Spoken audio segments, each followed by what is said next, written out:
All right, Morning Hustle, head cracking Angie Ange, Judas and the Black Messiah. Here we go. All right, man, welcome to the Morning Hustle, man. Yo, one of the actors in the brand new movie Judas and the Black Messiah, man, playing the role of Chairman Fred Hampton, the one, the only, Daniel Kaluuya. What's going on, brother? I'm good, bro. How are you? Hey, man, off the rip, gotta say congratulations on a phenomenal job yet again. This Thank you was so much. a very hard hitting film that really sticks to your ribs. I went to sleep after watching it, right? Woke up the next morning and I was still thinking about the events that happened, man. Y'all really did an amazing job of painting the picture. Thank you so much. I appreciate that, man. Yeah, I wanna speak to the power behind Chairman Fred's words, right? And in particular, there were so many parts that gave me chills, but this in particular, he says he's teaching class and he's like, "War is politics with bloodshed.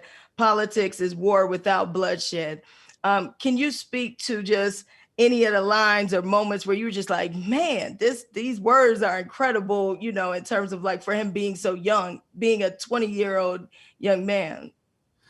Yeah, for me, that was one that I still get my head around. Heightening the contradictions was another one that I was like, man, yeah, like it took me probably till we started shooting to really get a personal meaning of it and realizing, oh, I've been doing that my whole life. You know what I'm saying? As long as I'm myself, people reveal themselves.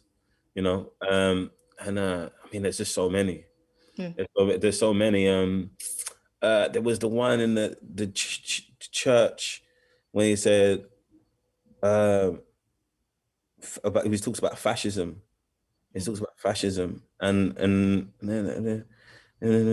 I would have to go through the whole speech in order to get that. I'm not going to waste your time. But there's one he talks about fascism within capitalism, and it just Oh, talks fight capitalism with socialism. yeah, that was one. That was one as well. But there was because that was one, and it's yeah. You don't fight fire with fire. You fight fire with water. You know, that's Yeah, the simplicity of that yeah. is just so clear. And there was one in the church scene after he talks about the pigs. There was a line he says, and it just hit me. You know, and it was just so. He was able to articulate a concept that's so complex and make it so clear and accessible. Yeah, I think that was the gift, right? And then his ability to just bring people together. Like what made Fred Hampton such a threat was the fact that he wasn't just looking to build within the Black community. He went to all these other communities and said, "Hey, we all dealing with the same thing, and if we work together, we can create this change." Just playing that role for you, what was and just going through that transformation, what kind of like what really helped you to get into that mindset? I think it took a long while to get into that mindset. It's not something that you could just jump into. You know, Yeah. one thing I realized. I mean, it's like in order to be a fully fledged Panther, you need to go on 6 weeks of political education. So I got the Black Panther reading list and I read the majority of the books on it because it was for me it was important to understand the perspective and the mindset and the concept and the ideas that they were sharing at that time instead of looking at it as a man in 2019, looking at it as a man in 1966, 1967, 1968, 1969. And that was really important for me to come at it from that lens. And it really on a deeper level, it made me really understand love, how to give love, you know what I mean? Because I think these people loved deeply and unapologetically and uncompromisingly. They love Black people, they love the Black community, and they would die on that, you know? Yeah. And so if I get to the root of it, that's what I feel like I took of it. And everything else is kind of an aesthetic version of a way to articulate that and express that. Got you. Now, Daniel Kaluuya, being a actor from the UK, how did these Black Panther stories resonate over there?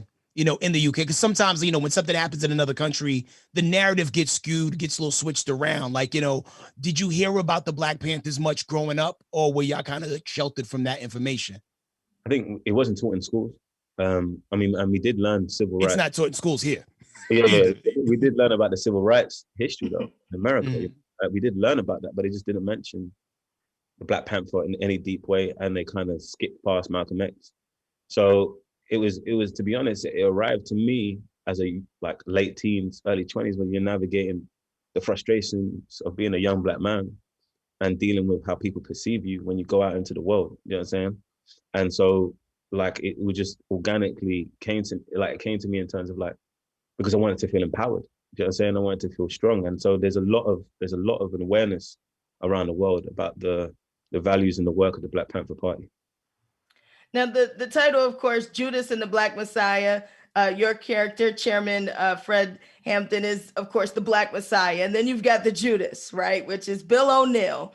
I'm curious, what do you think if Fred Hampton was here today, if Fred was here today, what do you think how would he respond if he'd have found out that Bill O'Neill was in fact an informant, that, you know, this man that he's trusted, that he's building with, that was like that this guy was betraying him the whole time? And then his character would have kind of thought at some point, like, can we trust him?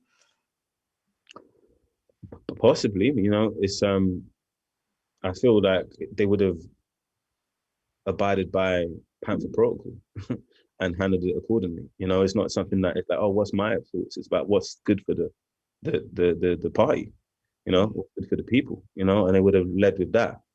Is just how I felt and just my understanding. But and in terms of like, it's something I really wrestled with in the development of this, in developing in the process of going, oh man, how does he not know, you know? Yeah.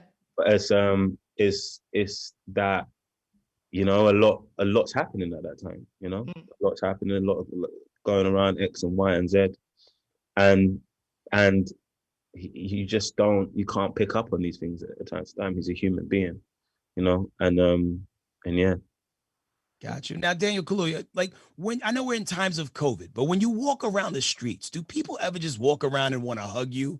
Because I feel like nobody in the last 15 years gets done wrong by white people and in films more than the characters that you portray, because you do such a good job of, like, you know, creating these endearing characters that we care about, and we care about what happens to them.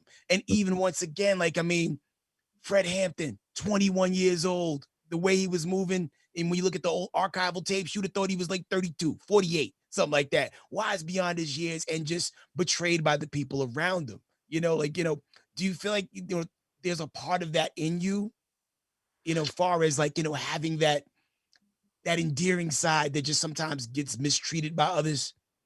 Oh man, you're going deep. The therapy session. Is there a part of me? I think there probably has been in the past. I mean, probably I do give a lot of love. Like, I go, if you're close, I'll give you something. Do you know what I'm saying? It's like, and I'm not without expecting anything in return, you know. And probably sometimes I have felt taken advantage of, but you know, it took a lot of deep work to understand that's a reflection of them, not a reflection of me. You know, and that's just the way it goes. Do you know what I'm saying? So, but in terms of like after Get Out, I did get a lot of black women coming up to me in the street and hugging me and walking away. Just one word. Like, yo, it was crazy. I was like, just hugging me and then leaving. I call it the hug and run. It's like a hug and run. You know what I'm saying? It's crazy. Let me ask before we go, do you feel that there are, there are misconceptions? Well, there are misconceptions when it comes to the Black Panther Party, right? Because the FBI tried to make them out to be like this terrorist group via propaganda, things like that. But what can you say for people that are going to watch this film? What do you hope that they take from Fred Hampton that maybe they didn't, you know, they wouldn't have had before? Just see how much he loved his community, you know. You see that, like, they created a medical clinic, you know, healing the sick, you know, they fed kids, you know, they educated kids, they covered people's legal aid, they gave people the tools in order to liberate themselves, you know, and also look at the amazing work they did with the Rainbow Coalition. You know, it's like getting people from different backgrounds, even people they have conflicts with, and finding points of interest, you know. But is finding points of interest and uniting without compromising your love of blackness and love of the black community, which is the major key. You hardly see that nowadays. I mean, you kind of feel like it's either one or the other. Yeah. I'm either going to join with someone and then I'm going to feel like a sellout. You know what I'm saying? But he just didn't think that way. You know, he saw it as, this is going to embolden my love. You know what I mean? But doesn't mean I'm connected to you. It's just that we have points of interest. So I feel that those things that he did and those things that he expressed are the things I think would resonate the most. Well, yo, Daniel, you did an amazing job of bringing Fred Hampton to life and extending his voice even further, you know, for another generation to like really be able to put eyes and ears on the work that he did, man. Shout out to you and the whole cast, Judas and the Black Messiah. We are so here for it. And thank you for all the work you've done, bro. Appreciate you, man. Thank you so much, guys. Take Peace care. and love. Peace.